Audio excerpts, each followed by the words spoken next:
होता है। जो असंप्रज्ञात समाधि है उसके अंदर ना अपना ध्यान रहता है, ना साधन का ध्यान रहता है, केवल भगवान का ध्यान रहता है। तो वो लेवल जब आता है कि साधना का भी अभिमान समाप्त हो जाए, अब आते हैं ज्ञान की बात, जो हमने अभी पढ़ा परपट के अंदर, कि अनन्य भक्ति से ही भगवान को तत्व के द्वारा जाना जा सकता है।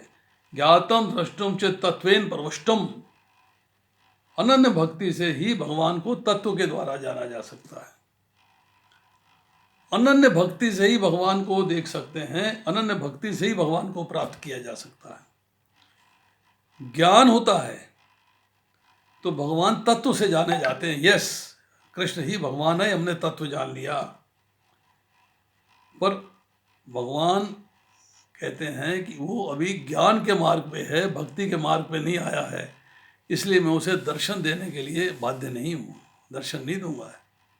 दर्शन कब दूंगा? जब वो अनन्य भक्ति में आ जाएगा। तो अब आती बात, भगवान, मैंने जैसे कहा अभिन्नता अनुभव करनी, भगवान के साथ जो अपनी अभिन्नता बना लेता है, उनके सिवाय कोई है ही नहीं, नो वन एल्स। मैं और भगवान बस दो, बीच में कोई नहीं है। तब उसका भगवान की नित्य लीला में प्रवेश हो जाता है। नित्य लीला में प्रवेश होने में कॉज, योग्यता, एलिजिबिलिटी क्या है? भक्त की तीव्र उत्कंठा और भगवान की कृपा, दो चीजें हैं।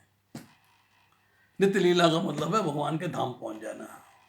नित्य लीला वहीं हो रही है, आप पहुंच गए वहां पे। अब भगवान के जो व्यक्ति शरण में चला जाता है, शरणागत हो जाता है, उसकी इच्छाएं समाप्त हो जाती है। जैसे मैंने आपको बताया दूसरे अध्याय का 71वां श्लोक, विहाय कामान या सर्वान पुमान चरती निष्प्राय निर्मम निरंकार से शांति मधिगच्छति, उसकी सब इच्छाएं समाप्त हो जाती हैं। पर ये भगवान की एक स्पेशलिटी है। स्पेशलिटी क्या है? कि अब भक्त जो है वो साधक से सिद्ध की स्थिति में आ गया है। मतलब साधक था, प्रैक्टिस कर रहा था, अब वो साधक से बन गया है सिद्ध। जब प्रैक्टिस कर रहा था तो क्या पोजीशन थी कि इच्छाएं जो हैं आती रहती हैं, पर उनको तुष्ट करने का प्रयास नहीं करता। जैसे नदियों का प्रवाह समुद्र की तरफ लगातार चलता रहता है, ऐसे इच्छाओं का प्रवाह भी उसके अंदर आता रहता है, परंतु उन्हें तुष्ट करने का प्रयास नहीं करता। पर जब इच्छाएं ही नहीं होती, no other desire except Krishna service, जब इच्छाएं नहीं होती, तब जो है भगवान उसे अपने धाम में ले जाते हैं, नित्य लीला में प्रवेश करा देते हैं। अब दूसरी बात आती है कि हम लोग जो है भगवान से कभी कभी रूटीन की इच्छा भी मांग लेते हैं, भाई हमें संसार में ये चाहिए, वो भी हम डिमांड कर लेते हैं।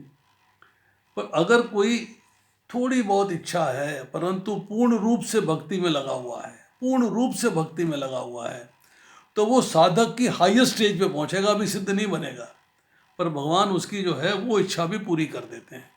पर इच्छा भक्ति के मार्ग में बाधक नहीं होनी चाहिए।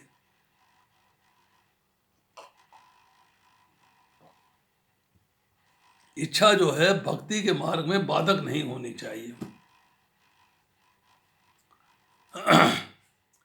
भगवान के दर्शन के पहले ध्रुव महाराज को 36,000 साल का राज्य मिला और विभीषण को एक कल्प का, ब्रह्मा जी की आयु के बराबर और ब्रह्मा जी की रात्रि के बराबर, दिन और रात के बराबर, मतलब 1-2,000 चतुर्युगी के बराबर। तात्पर्य क्या हुआ, मतलब क्या हुआ इसका, कि भगवान इच्छा तो पूरी कर देते हैं, अब भक्त को उसके लिए कुछ भी करना, जानना या पाना शेष नहीं रहता। सब जिम्मेदारी भगवान ने उठा ली। अब जो हमने बात करी तीव्र उत्कंठा, मतलब उत्कट अभिलाषा, उस अभिलाषा में क्या ताकत है, क्या शक्ति अभिलाषा के अंदर? वो भी उत्कट अभिलाषा में क्या शक्ति है?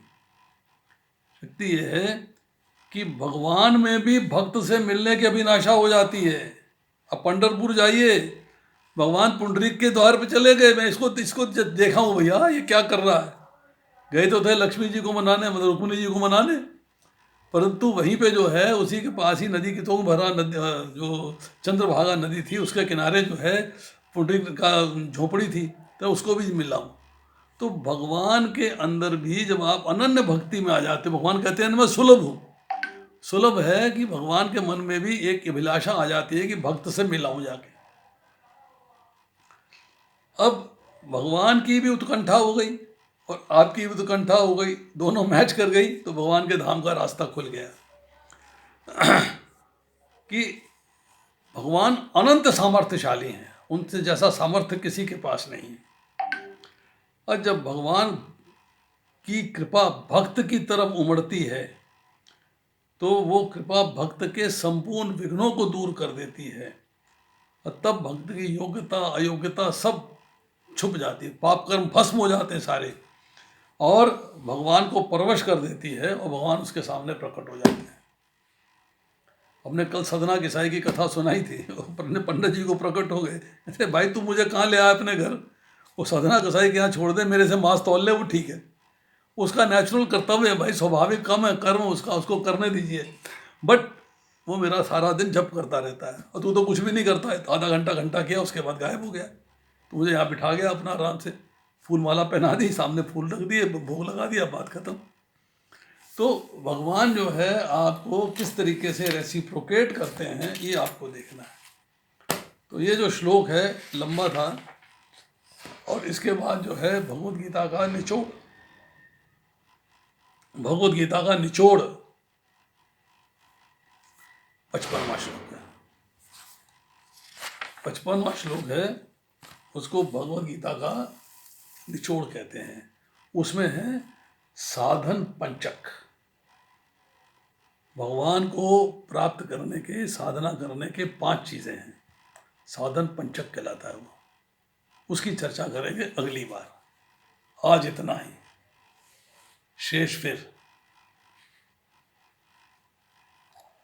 अभी मैं देखता हूँ आप म्यूट हैं कि अनम्यूट हैं। नाउ यू कैन स्पीक, आप लोग बोल सकते हैं, कुछ कह सकते हैं। Recording stopped.